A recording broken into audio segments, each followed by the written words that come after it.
Hello friends, இன்றைக்கி நம்ம பாலிட்டியில் second class பார்க்க போகிறோம். லாஸ்ட் கிளாஸில் வந்து கம்பெனி ரூலுக்கு கீழே என்னென்ன ஆக்ட்ஸ் கொண்டு வந்தாங்க அதை பற்றி பார்த்துருந்தோம். சார்ட்டர் 1833, 1853 அதை பற்றிலாம் பார்த்துருந்தோம். 1857 சிப்பாய் முண்டி நடந்திருக்கும். அதுக்கப்புறம் பிரிட்டிஷ் க்ரௌன் வந்து நம்ம இந்தியன் டெரிட்டரிஸை டைரக்ட் கண்ட்ரோலில் கொண்டு வந்திருப்பாங்க. அதுபடி வந்து ஃபஸ்ட்டு ஆக்ட் தான் வந்து கவர்மெண்ட் ஆஃப் இந்தியா 1858. இந்த ஆக்ட் வந்து ரெண்டு நேம் சொல்லுவாங்க. ஒன்று first war of independence, second பார்த்தா act for the good governance of India. இந்த ஆக்டோட ஃபியூச்சர்ஸ்ன்னு பார்த்தா கவர்னர் ஜெனரல் ஆஃப் இந்தியான்னு இருந்ததை வைஸ்ராய் ஆஃப் இந்தியாவாக அந்த டிசைக்னேஷனை நேம் சேஞ்ச் பண்ணியிருப்பாங்க. ஓகேவா? இதுக்கு முன்னாடியே வந்து இந்த கவர்னர் ஜெனரல் ஆஃப் இந்தியா அப்படின்றது வந்து சார்ட்டர் ஆக்ட் 1833 சேஞ்ச் பண்ணியிருப்பாங்க. கவர்னர் ஜெனரல் ஆஃப் பெங்கால்ன்றது கவர்னர் ஜெனரல் ஆஃப் இந்தியான்னு சேஞ்ச் பண்ணியிருப்பாங்க 1833 சார்ட்டர் ஆக்டில்.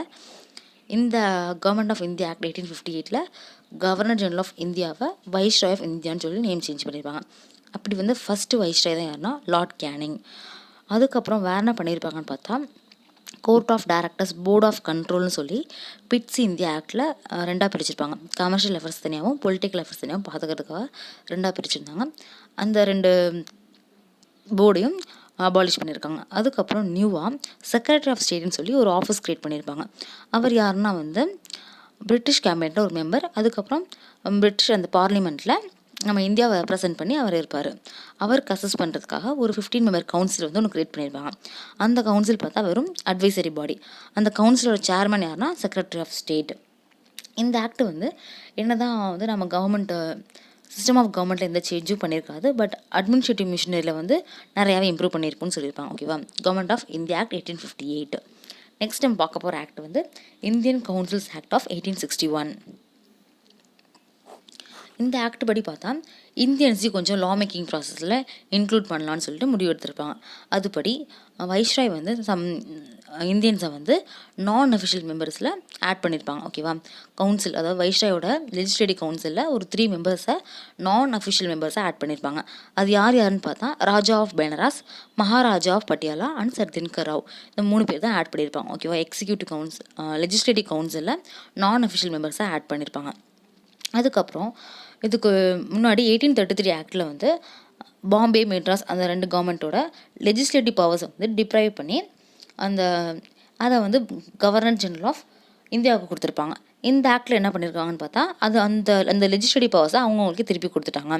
அதாவது என்னென்னா இந்த ஆக்டில் என்ன சொல்லியிருக்காங்கன்னா ஒரு டீசென்ட்ரலைஸ்டு ப்ராசஸை இனிஷியேட் பண்ணியிருக்காங்க. 1773 ஆக்டில் ஸ்டார்ட் பண்ணி 1833 கிளைமேக்ஸ் ஆன இந்த ஃபுல் சென்ட்ரலைஸ் ஆன அந்த ஒரு லெஜிஸ்லேட்டிவ் பவர்ஸ், இந்த சென்ட்ரலைஸ் பண்ண பவர்ஸை வந்து இந்த ஆக்டில் டீசென்ட்ரலைஸ் பண்ணியிருக்காங்கன்னு சொல்லியிருக்காங்க. அதுக்கப்புறம் நியூ லெஜிஸ்லேட்டிவ் கவுன்சில்ஸ் கிரியேட் பண்ணியிருக்காங்க. எங்கெங்கன்னு பார்த்தா பெங்கால், நார்த் வெஸ்டர்ன் ப்ராவின்சஸ், பஞ்சாபில் 1862, 1886, 1897.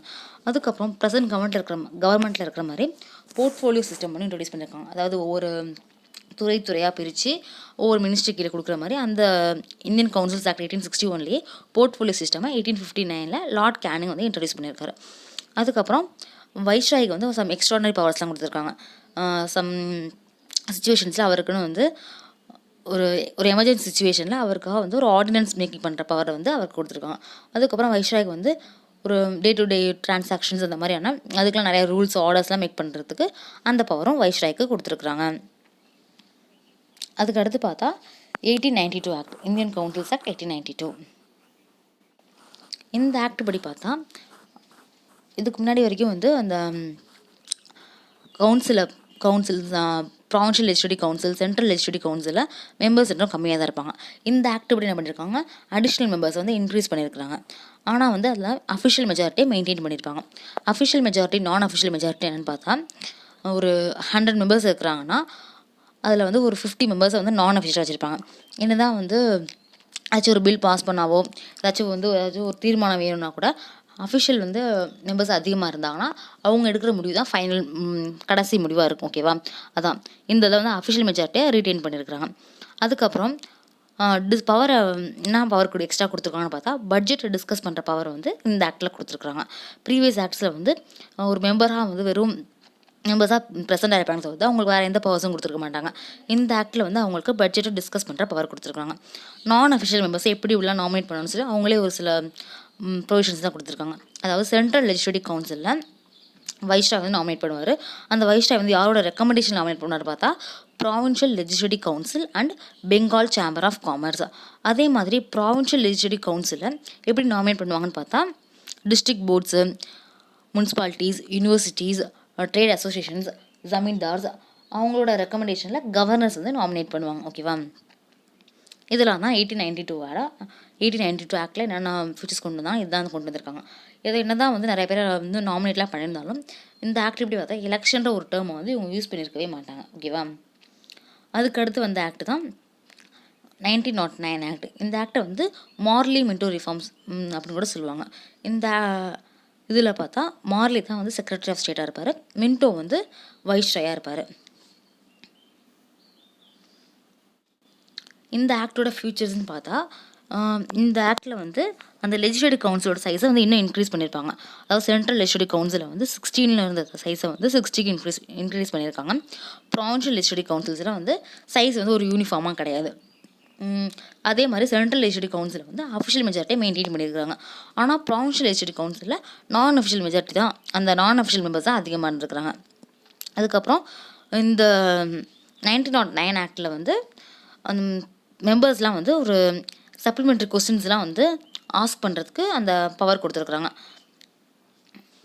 லாஸ்ட் 1892 ஆக்டில் வந்து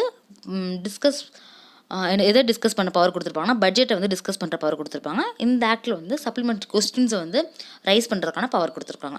அதுக்கப்புறம் இதுக்கு முன்னாடியே பார்த்துருப்போம், லெஜிஸ்லேட்டிவ் கவுன்சிலில் அதுவும் நான் அஃபிஷியல் மெம்பர்ஸில் தான் ஆட் பண்ணியிருப்பாங்க அந்த 3 பேரையும். இந்த ஆக்ட் படி எக்ஸிக்யூட்டிவ் கவுன்சிலில் வைஸ்ராயோட எக்ஸிக்யூட்டிவ் கவுன்சிலில் ஃபஸ்ட்டு ஒரு இந்தியன் ஜாயின் பண்ணுறாங்க, இன்க்ளூட் பண்ணுறாங்க. அது யாருன்னா சத்யேந்திர பிரசாத் சின்ஹா. அவர் வந்து என்னவாக இருந்திருப்பார்னு பார்த்தா ஒரு லா மெம்பராக இருந்திருப்பார். அதுக்கப்புறம் இந்த 1909 ஒரு இம்பார்ட்டண்ட்டாக என்ன ப்ரொவிஷன் பார்த்தா கம்யூனல் ரெப்ரசன்டேஷன். யாருக்குன்னா முஸ்லீம்ஸ் கொடுத்துருப்பாங்க, ஒரு செப்பரேட் எலக்ட்ரேட், அதாவது முஸ்லீம் மெம்பர்ஸ் மட்டும் தான் வந்து அந்த ஒரு முஸ்லீம் மெம்பருக்கு வந்து ஓட் பண்ண முடியும். அதான் வந்து கம்யூனல் ரெப்ரசன்டேஷன். அந்த ஒரு ரெப்ரசன்டேஷனை இந்த ஆக்டில் இன்ட்ரடியூஸ் பண்ணியிருப்பாங்க. அதனால தான் வந்து மின்டோக்கு ஃபாதர் ஆஃப் கம்யூனல் எலக்ட்ரேட் அப்படின்ற ஒரு டைட்டில் இருக்கும். அதுக்கப்புறம் வந்து முஸ்லீம்ஸ் மட்டும் இல்லாமல் வேறு யாருக்கெல்லாம் ரெப்ரசன்டேஷன் செப்பரேட்டாக கொடுத்துருப்பாங்கன்னு பார்த்தா பிரசிடென்சி கார்பரேஷன்ஸ்க்கு, சேம்பர்ஸ் ஆஃப் காமர்ஸ்க்கு, யூனிவர்சிட்டிஸ், ஜமீன்தார்ஸ்க்கு எல்லாருமே கொடுத்துருக்குறாங்க. ஓகேவா? இதுக்கு அடுத்தடுத்த கிளாஸில் வந்து நம்ம government of India act 1919, 1935 act, Indian independence ஆக்டில் நம்ம நெக்ஸ்ட் கிளாஸில் பார்க்கலாம். Thank you friends.